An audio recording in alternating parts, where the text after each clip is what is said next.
এই জনতার আদালত বিষয়টা কি?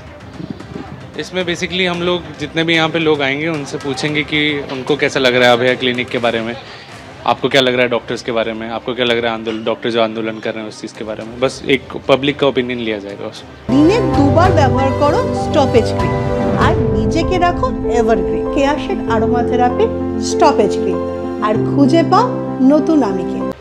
ये ओपिनियन आप लोगों को किस हद तक आपका जो आंदोलन है उसको मतलब बूस्टअप करेगा? देखिए वो तो हम लोग बोल नहीं सकते, वो तो जनता ही बोलेगी। जैसा जनता का रिस्पांस आएगा, अगर अच्छा रिस्पांस आएगा तो अच्छा बूस्टअप होगा, नहीं आएगा तो तब भी मतलब हम लोग तो चालू रखेंगे।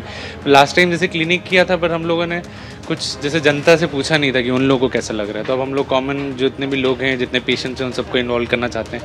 देखते हैं वो लोग क्या बोलते हैं, उनको कैसा लग रहा है।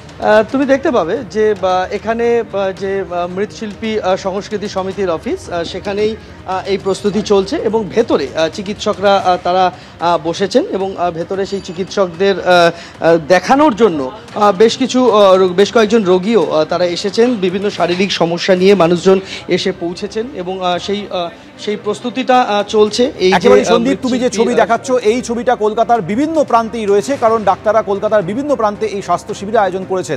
তুমি আমাদের সঙ্গে থাকো। সৌভিক মজুমদার রয়েছে ধর্মতলা থেকে। সৌভিক, একদিকে জনতার মতামত, রাজপথে আদালতের আয়োজন করেছেন চিকিৎসকরা, অন্যদিকে স্বাস্থ্য শিবিরের আয়োজন করেছেন।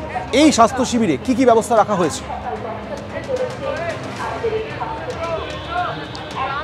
দেখো, যেমনটা তুমি দেখতে পাচ্ছিলে যে সন্দীপ কিছুক্ষণ আগে দেখাচ্ছিল, ঠিক সেইভাবেই ধর্মতলার ওয়াই চ্যানেলে এই যে স্বাস্থ্য শিবির সেটাও তুমি দেখতে পাবে।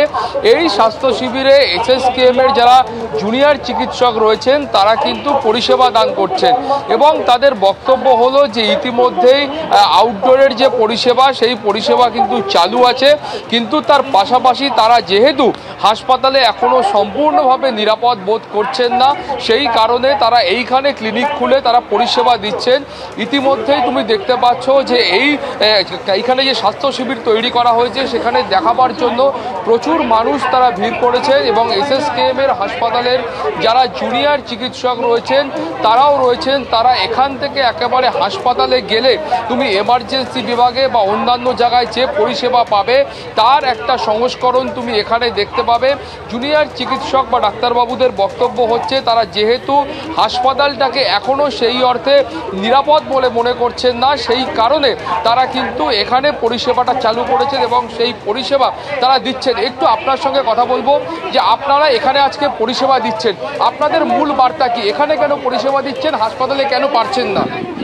আসলে যেটা হয়েছে যারা বুঝতেই পারছেন আমরা যে প্রোটেস্ট করছি তার অন্যতম উদ্দেশ্য ওয়ে ইজ কর্মবিরতি।